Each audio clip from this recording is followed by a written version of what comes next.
Guys, आज ना मेरे पास एक स्टोरी है एंड स्टोरी के एंड में कुछ क्वेश्चंस हैं जो मैं आपसे पूछना चाहूँगा। जो भी आपके कमेंट्स, जो भी आपका सजेशन रहता है, जो भी आपके आंसर्स रहते हैं, वो आप मेरे को कमेंट में बताना।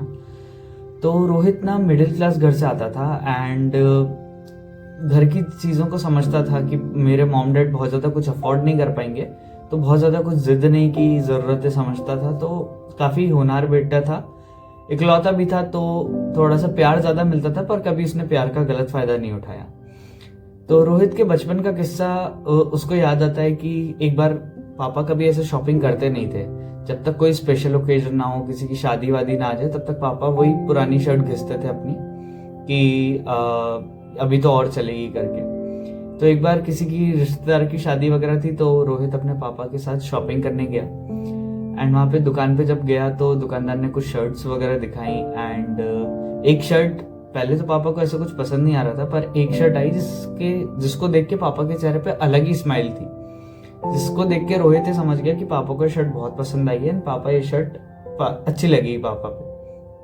पापा से बोला पापा ट्रायल करो। ट्रायल रूम से जब पापा निकले तो उनने पहला क्वेश्चन ये बोला, क्यों रोहित, हीरो लग रहा हूँ ना।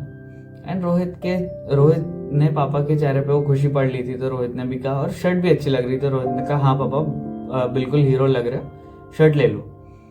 पापा आए, पापा ने शर्ट का जब प्राइस पूछा तो उस प्राइस को सुन के पता नहीं क्यों बोले कि नहीं रोहित यार, फिटिंग थोड़ी सी लूज थी यार उसकी, अब नई शर्ट में कहाँ फिटिंग कराता फिरूंगा, दूसरी दे दो भैया, आप दूसरी दे दो। तो रोहित ये चीज समझ गया कि रोहित का उस दिन से सपना बन गया कि यार मेरे को इतना तो कमाना है कि मेरे घर वाले कभी टैग देख के शॉपिंग ना करें।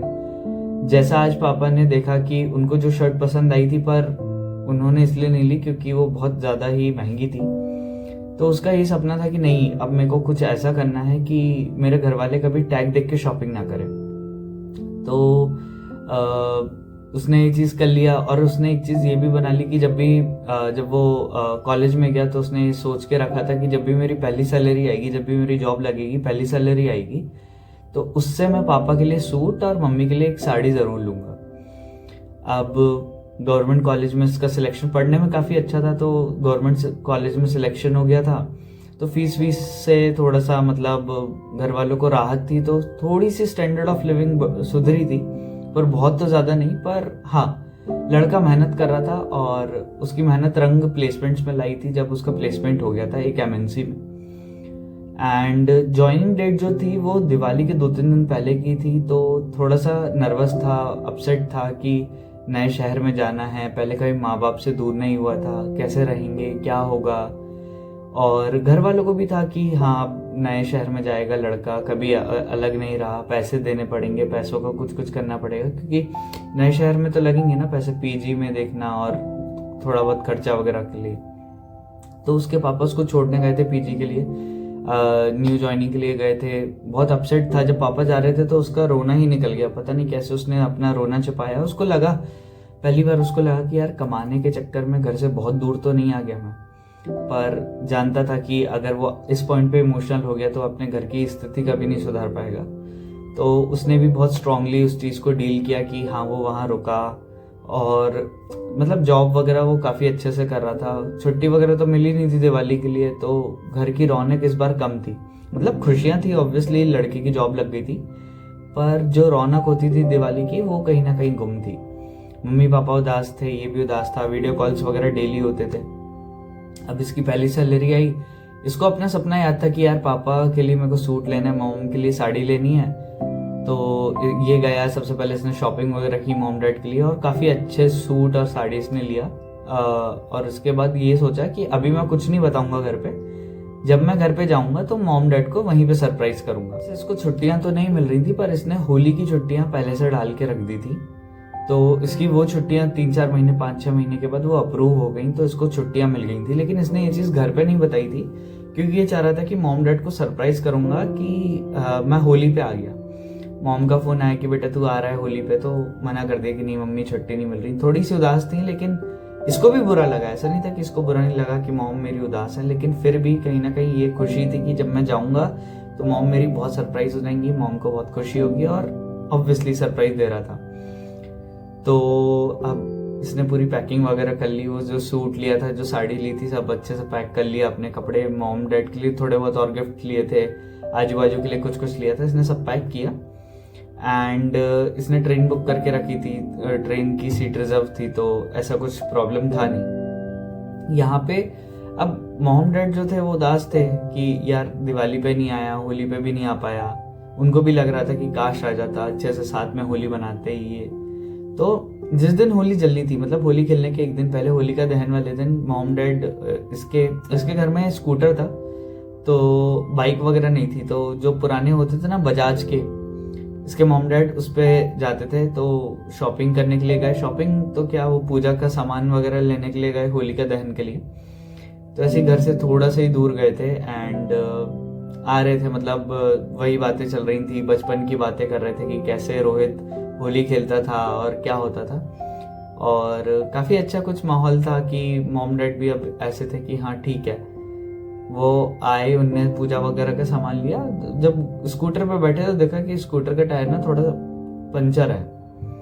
तो अब ये सीन था कि क्या करें, तो साथ में चल रहे थे धक्का देते हुए एंड काफ़ी कुछ अच्छा चल रहा था कि बातें कर रहे थे, काश आ जाता, होलिका दहन में क्या करना है, कल किसको किसको क्या, कौन कौन घर पे आएगा, उनके लिए बनाना, मिठाइयाँ वगैरह जो भी ली थी उनने, वो सब। एंड वो जा रहे थे कि अगर कोई पंचर की दुकान वाला मिल जाएगा तो ठीक है, नहीं तो ठीक है, आ गया घर, अब चलते चलते आ ही गए हैं इतना।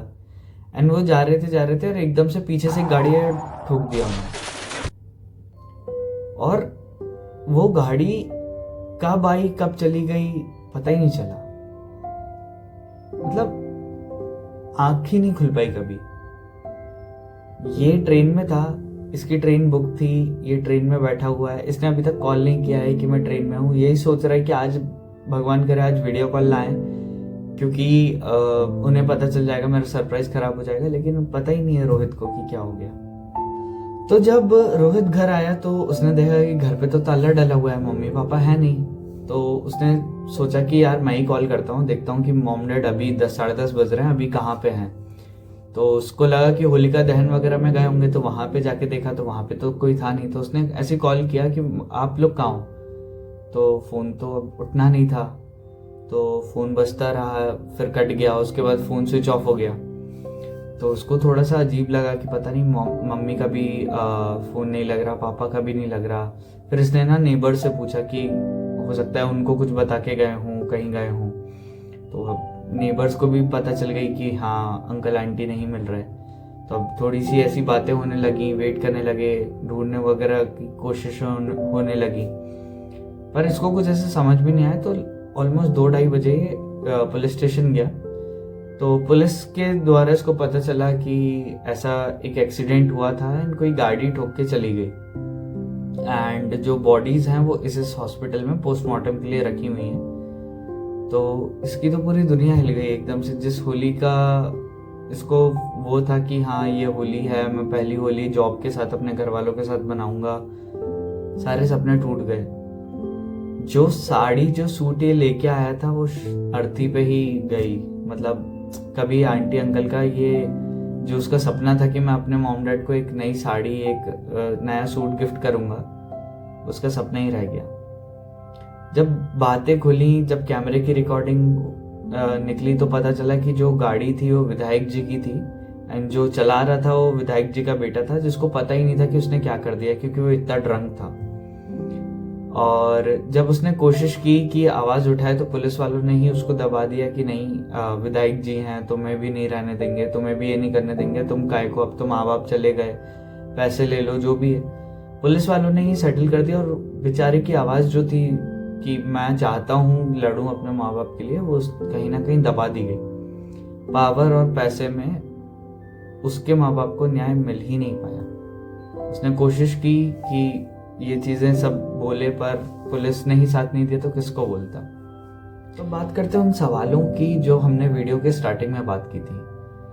तो हमने बहुत सारे ऐसे ड्रंक ड्राइविंग के केसेस देखे अभी रिसेंटली, जिसमें पुणे का एक केस था पोर्शे का, जिसमें गाड़ी चढ़ा दी थी, और अभी गुजरात का केस आया, और भी ऐसे कितने न जाने कितने ड्रंक ड्राइविंग के केसेस होते होंगे जो जिनको मीडिया कवर नहीं कर पाती, जो इतने ज़्यादा वो नहीं होते, जिनके वीडियोस वगैरह वायरल नहीं हो पाते, तो वो तो ऐसे ही दबके रह जाते हैं। तो मेरा ये क्वेश्चन है कि हम लोग को अभी जैसे 1 मार्च से कुछ रूल्स चेंज हुए हैं, हमारे ट्रैफिक के रूल्स को स्ट्रिक्ट किया गया है, बट मेरा ये क्वेश्चन है कि हमने तब क्यों ये कदम उठाए जब हम ऑलमोस्ट इतनी जाने जा चुकी हैं।